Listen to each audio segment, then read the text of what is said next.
Magic Tree House 10 Ghost Town at Sundown.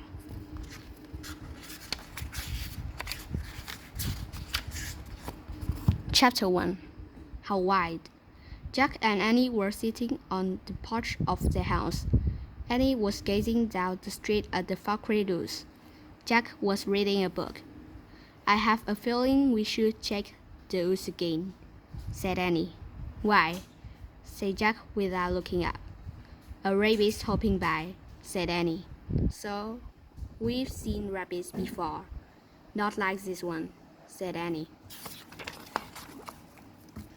How do you mean? Jack stood up and looked with her. He saw a rabbit with very long legs hopping down the street. Soon, the rabbit left the sidewalk and headed into the woods. Here's a sign, said Annie. A sign of what? Said Jack. The Morgan's back, said Annie. She jumped on the porch. Come on. But what about dinner? Jack said. Dad said it would be ready soon. Don't worry, said Annie. You know when we'll leave the treehouse. Time stops. She ran across the yard. Jack pulled on his backpack. Back in 10 minutes. He called through the screen door. Then he followed Annie. They hurried down the street and into the Falkredos. The sun was setting above the trees. There he is, said Annie. The rabbit was standing in a ray of sunlight. When he saw them, he took off. Jack and Annie followed the rabbit until he vanished behind the tallest tree. I told you, see, said Annie, panting. She pointed up at the tree. Morgan Le Fay was waving to them from the magic treehouse high in the branches. Jack and Annie waved back to her. As always, Jack was very happy to see the enchantress librarian again. Come on up, she called. Annie and Jack started up the rope ladder. They climbed up to the treehouse. We follow a strange rabbit here, said Annie. This is your friend. Perhaps, said Morgan. She smiled mysteriously. I have many old friends, including us, said Annie. Morgan laughed. That's right. How are you? Said Jack. I'm still having problems with Merlin, said the enchantress, which leaves me little time to do my real work. But soon you both will become master librarians, and that will be a big help to me. Jack smiled. He was going to be a master librarian who traveled through time and space. It was almost good to believe. Are you ready to solve another riddle? Asked Morgan. Yes, said Jack and Annie together. Good, said Morgan. First, you need this for research. She pulled a book from her robe and handed it to Jack. It was the book that would help them on their journey. The title of the book was Days of the Wild West. On the cover was a picture of a western town on a prairie. Oh wow, said Annie. The Wild West. Jack took a deep breath. Just how wide? He wondered. Morgan reached into the folds of her robe again and pulled out a scar. She handed it to Annie. Read this when the treehouse lands, she said. Is this the riddle? Asked Jack. Yes, said Morgan. Then you'll only have 2 more to solve. Are you ready to go? Jack and Annie nodded.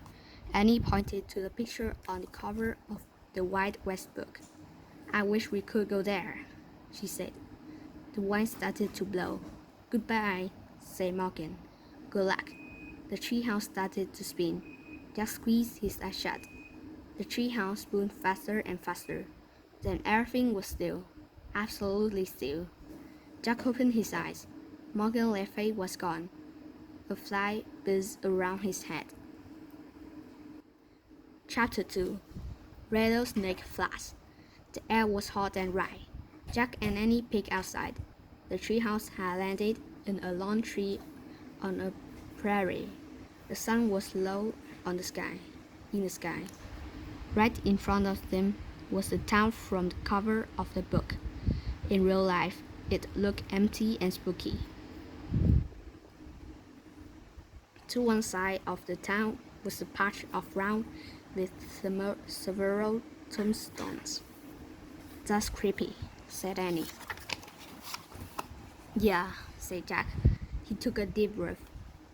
What's our riddle say? Annie held up the ancient scroll. She unrolled it. Then she and Jack read together. Out of the blue, my lonely voice calls out to you.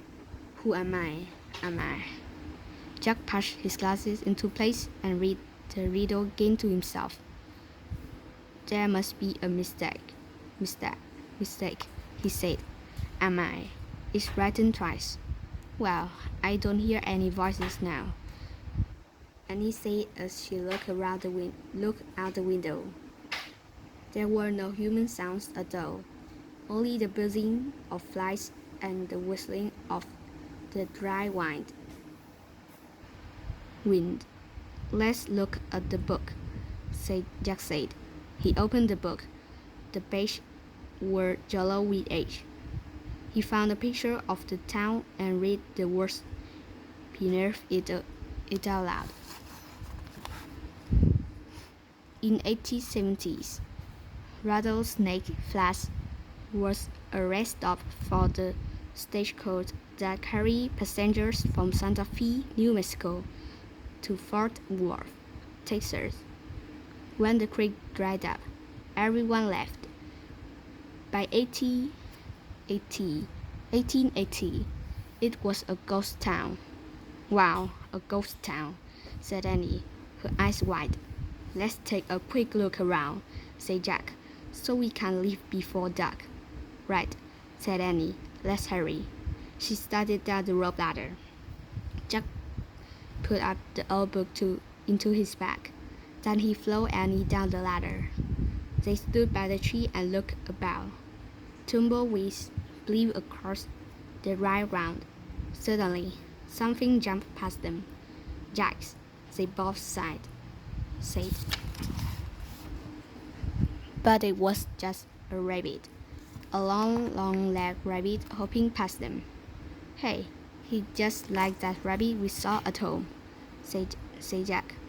Yeah, that rabbit must have been a sign of things to come, said Annie.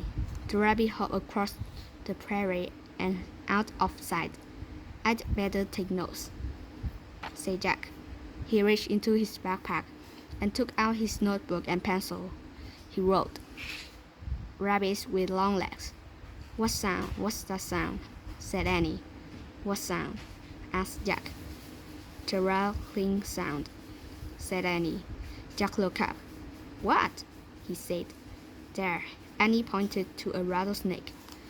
It was about 100 feet away. It was coiled up and ready. Jack took one look at the snake and ran. Annie ran too. They ran past the graveyard and right into the ghost town. I guess that's why this town is called Rattlesnake Flats, said Annie when they stopped. Jack looked around. The town was hardly big enough to call a town. There was one unpaved street and a few old buildings. It was quiet, too quiet. Look, a star, said Annie. She pointed to a building. The faded sign said General Store.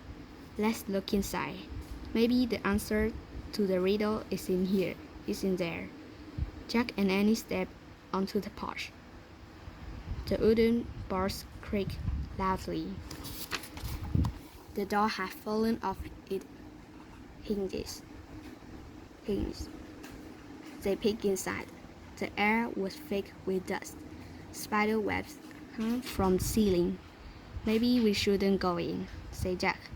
But what if the answer here, said Annie. Let's just take a quick look. Jack took a deep breath. Okay. He and Annie tiptoed into the store. Look, said Annie. She picked up a pair of rusty spurs. Careful, said Jack. He poked at other stuff in the store. An old fish sack, a rusted tin cup, a faded calendar dated 1878. Oh wow, said Annie. She held up two cowboy hats. She put one on and handed the other one to Jack. For you. It's too dusty, said Jack. Just blow on it, said Annie. Jack blew on his head. A cloud of dust rose up. Jack sneezed. Just try it on, said Annie. Jack put the hat on. It nearly covered his eyes. Boots, said Annie. She pointed to a row of cowboy boots on a shelf. There aren't even some small ones, like our sizes. Here's a pair for you. She handed the boots to Jack. They're not ours, he said. I know, but just try them on, said Annie. Jack turned his boot upside down and shook them as hard as he could. What are you doing? Annie asked, pulling on another pair of boots. Shaking for scorpions, Jack said. Jack. Annie laughed. Try them on, Jack sighed. He pulled off his sneakers. He pushed his feet into the boots. He pushed and pushed. The boots were really stiff. Finally, he got his feet inside. Then he tried to walk. He said. Forget it. He started to pull off the boots. What's that? Annie said. Jack froze. Piano music, said Annie. Maybe it's the voice in the riddle.